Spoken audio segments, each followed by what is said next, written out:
Kemper Profiler Tones and Talks.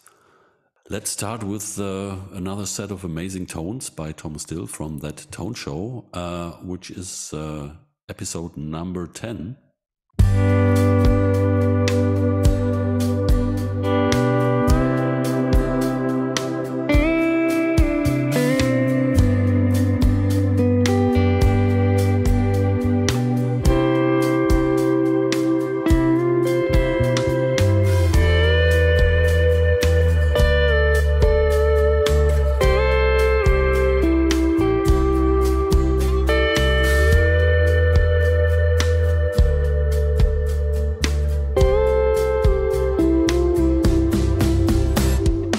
This is an amazingly smooth tone, and it's not Hawaiian and it's not Nashville. It's not pedal steel. I think it's all of them.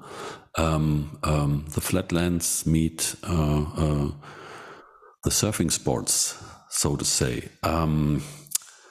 Yeah, how did this come together? To be honest, I'm a really big fan of the sound of a pedal steel guitar.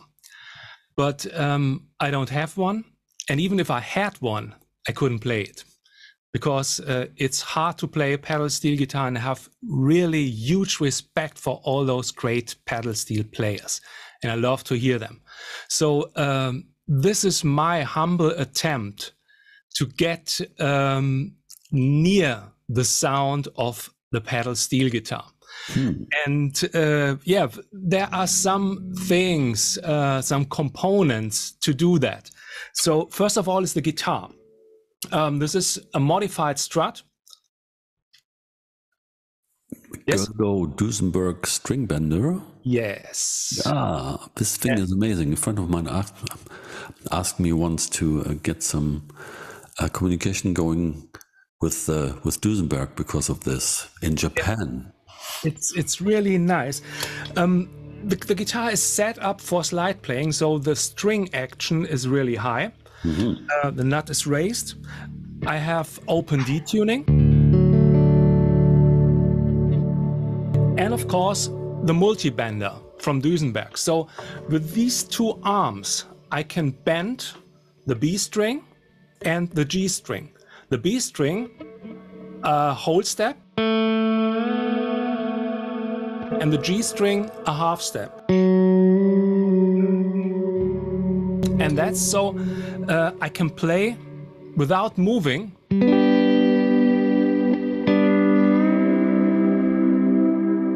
And change the chords and play some melodies.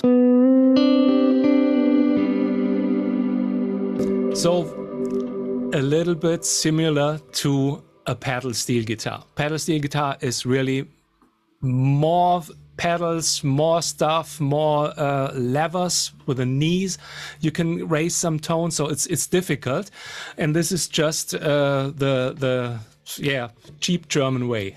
It sounds incredible. But yeah, and it's not only the guitar; it's the sound of the profiler.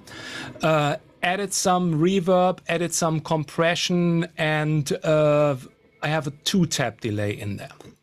So should we just split it up and start from? Of course, because first the M tone, that's really full and rich, clean, and then this amazing sustain. So tell us your. What do you think where it comes from?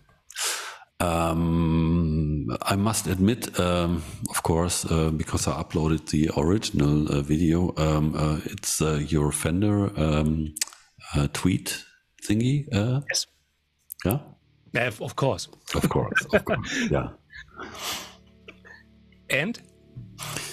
Of course, compressors, sure. But, yeah, compressors.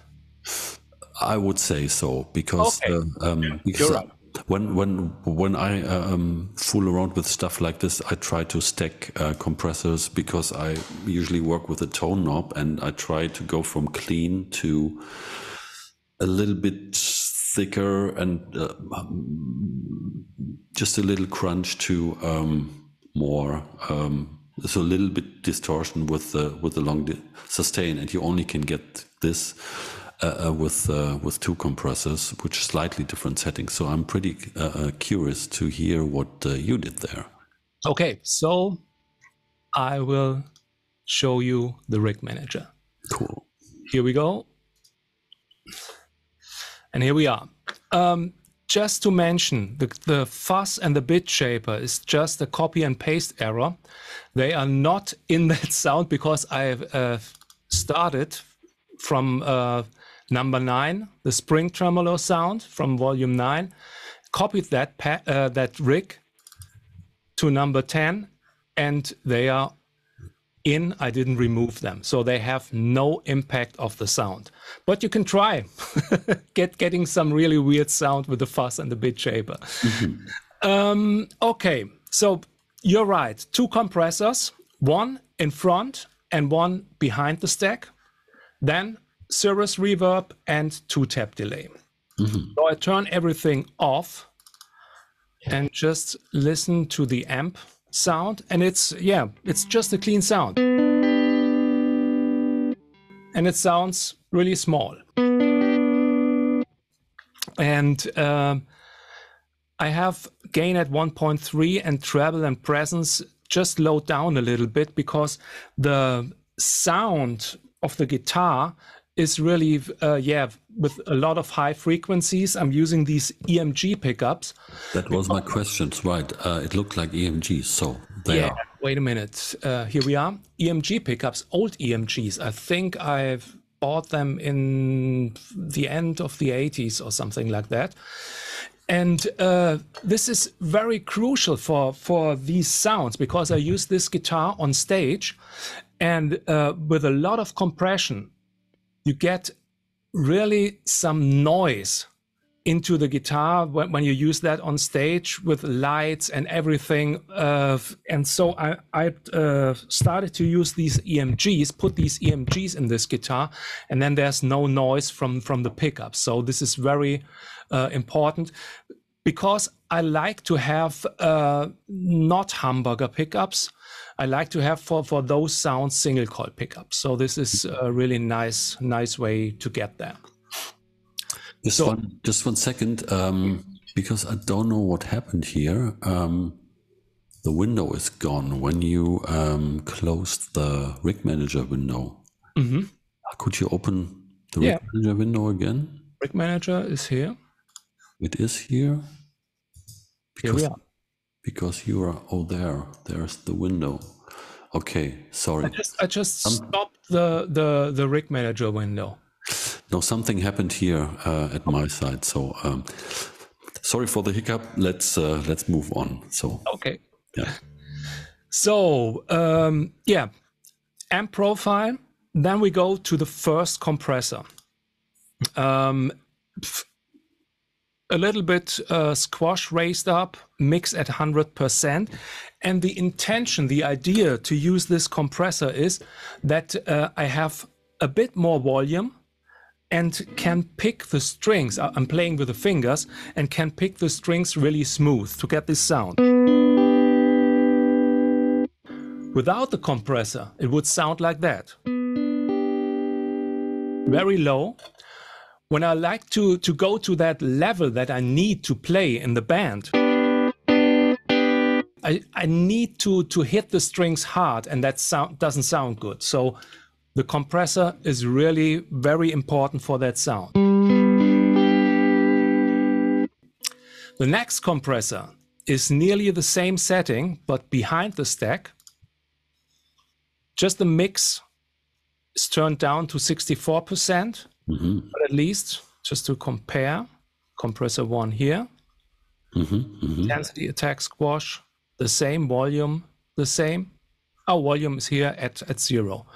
So it's just, same setting, but this gives me a little bit more sustain.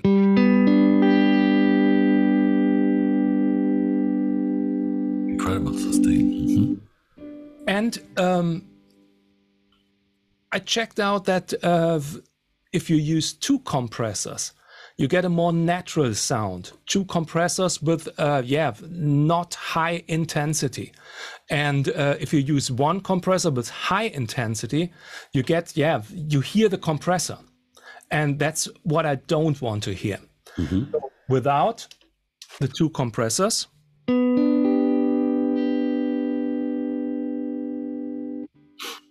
and with.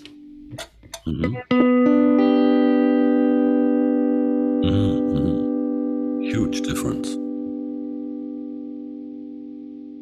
Really long tone. And that's, that's the idea for that sound, because I wanted to create a sound that is, that needs not much playing. That sounds like a pad behind something. Yeah. And so the Cirrus reverb is the next one, is really, high mix level at 70%, a decay time with 5.4 seconds. And this is how it sounds like. So the Angels choir in the background, and the Angels start a little bit later because I have attack time at 0.38 and I have input swell turned on at 15%. So the reverb fades in and kicks a little bit later in. So your playing notes are really heard.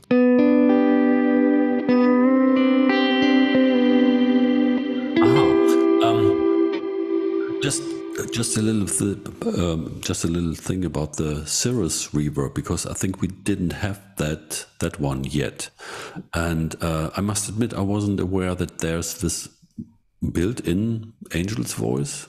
Yeah, something like octave higher or something like that. It for me it's the sparkle reverb. Yeah. It's really different to the normal reverb, but it hasn't an adjustable pitch shift signal. It's just there. So it's easy. You see, there are not much parameters to adjust. Cool. It's really nice. I must admit I haven't checked that one out, because I thought the shimmer stuff you get with the ionosphere and the big wide reverb you get with a natural reverb, but this one sounds really warm and wide, plus this as you call it, the Angel's voice on top of it. Very convenient with not so many parameters. Cool. And another thing, I turned the ducking on, so just to have the reverb in the background when I'm playing a little bit more notes, maybe, so that some melodies are really heard. So it doesn't compete with the original played guitar signal. And modulation at 5.0, so a little bit of modulation in the reverb sound. So that's it for the reverb. Then I just turned on a 2-tap delay with a quarter note on the left and an 8 note on the right. Feedback really high at 69% and a high mix level at 79%. This is a setting I use often just to give my playing some sustain.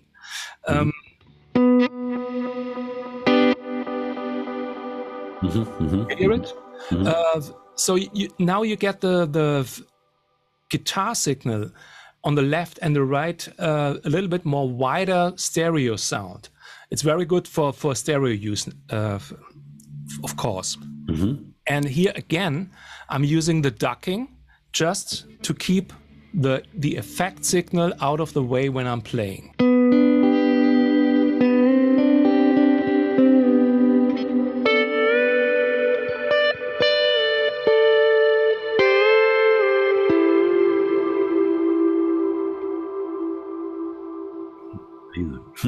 When you're playing, you don't hear the delay. So the delay is just fades in somewhere and gives this nice cloud with the Cirrus reverb. I think this would be also cool if you just I don't know, lower the volume of the guitar a bit and then just play 2 or 3 note chords just and let them ring. Maybe you could do that for a moment. It's just an amazing pad to just accompany a part, and then you can come out of that with the smooth single note stuff. It's I'm using that because I didn't use it in the explanation now. Very important is the setting or the use of the volume pedal, because I'm doing some volume swells. I have the pedal here down there, and you hear it. Mm-hmm, mm-hmm.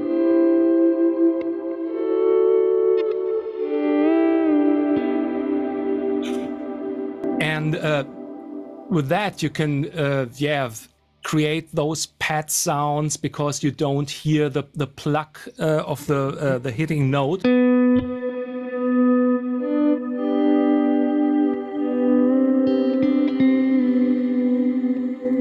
And you get all those pad sounds. And there's an important thing to mention with the volume pedal. You find that in the rig menu. And it's located at the input. Mm-hmm. So that means it's placed here. And it acts like the volume knob on the guitar. And this is very interesting because it has a smoother way to control the volume than when it's at post stack, for example. Mm-hmm. So when it's here, now I have post stack, it's behind the amplifier and cabinet. Mm-hmm. You might hear the same, but for me as a player, the volume kicks in a little bit later on that place as at the input. So everybody should check that out. Another thing to mention is if you, some people don't know that, just turn everything off instead of the fuzz. If you place the volume pedal at the input. Mm-hmm. Oh, well, here we are. Here we are. Yeah. Mm-hmm. It has effect on the gain of the pedals you're using at A, B, C, or D. Now there's the fuzz.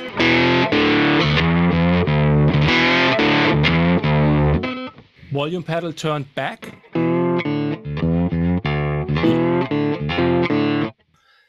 If you place it pre-stack, this is behind ABC, stomp ABC, then the fuzz gain is always the same. Yeah. Mm-hmm. If you place it, or if you have a distorted amp, now it's amp distortion, and you placed it in front of the stack, or it's pre-stack, called pre-stack here. Then you have impact on the gain of the amplifier. And if you want to use it as a master volume, normal master volume, then place it post-stack on this position here. Mm-hmm. And wait a minute, you don't have any impact on the gain. Gain.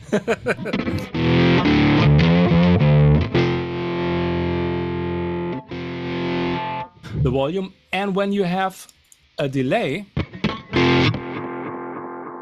and you turn it back, the delay fades out naturally. So you won't kill the tail of the reverb or the delay. And if you want to do that, in some cases you need to do that. So when you have a song ending and it ends straight on the one, and you don't want to have any block, block, block, block, block, or something like that sounding after the song end, then please place it at the output. How it sounds. Yeah.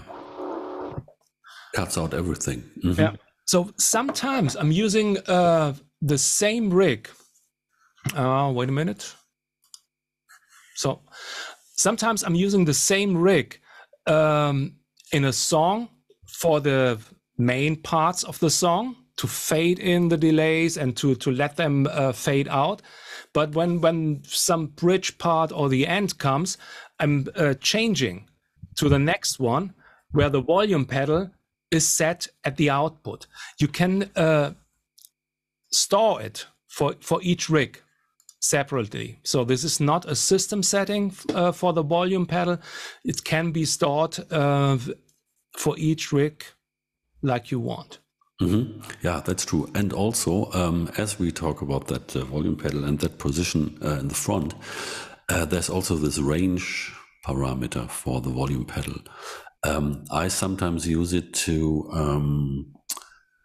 when I want to, because switching on the guitar and the volume knob is sometimes, especially live, not really reliable to reach always the same position. And if you put the volume pedal to the heel position, and you add a little bit of range, it's not off, but it's like you would have a very dialed low single coil pickup from the sound character, even when you have a humbucker in your guitar. I'm doing now. That's very convenient as well, because when you feed the drive pedals and the compressors in front of the amp, and also the amp with a lower signal, just as if you would lower your volume pot of the guitar, but here in a controlled way. You just hit the heel position and then you have that lower setting. Check it out. I have here. I have it here. Here's the heel position. Now it's off. Yeah. Heel position, like 3, 2, maybe. Yeah, 3. We have a clean sound.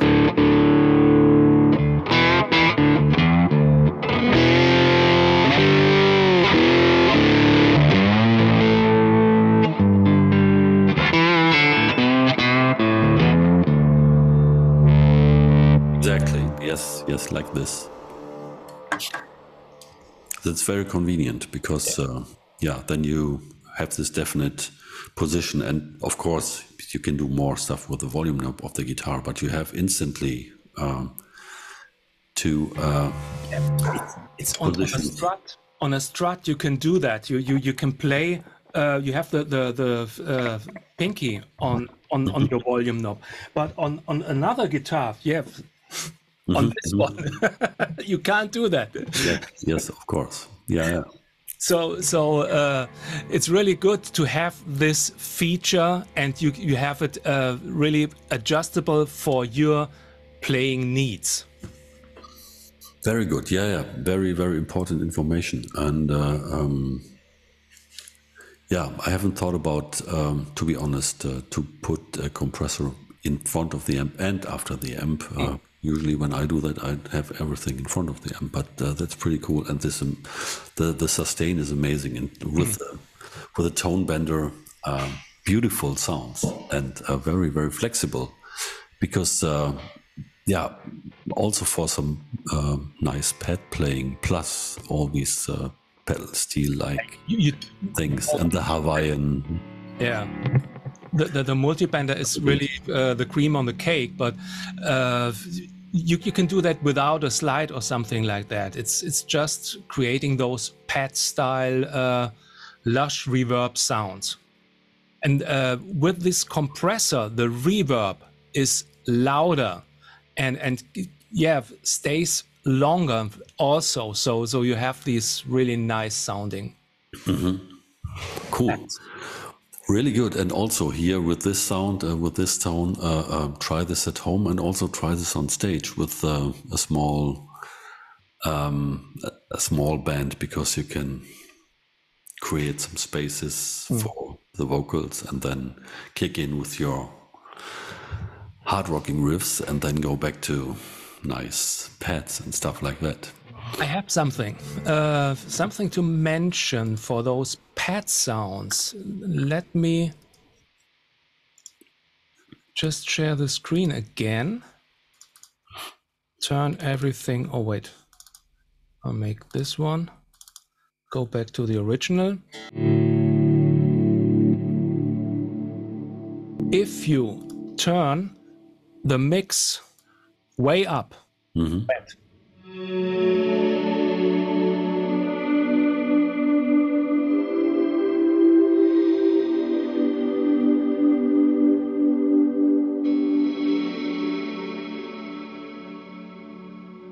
often for recording, just to have some pad sounds in the background and don't hear the played note. So you just can play.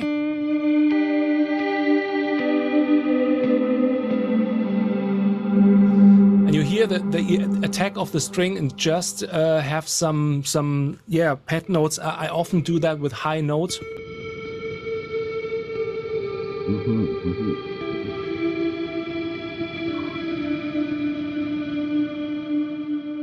I played, wait a minute, where are we? Here. Just played.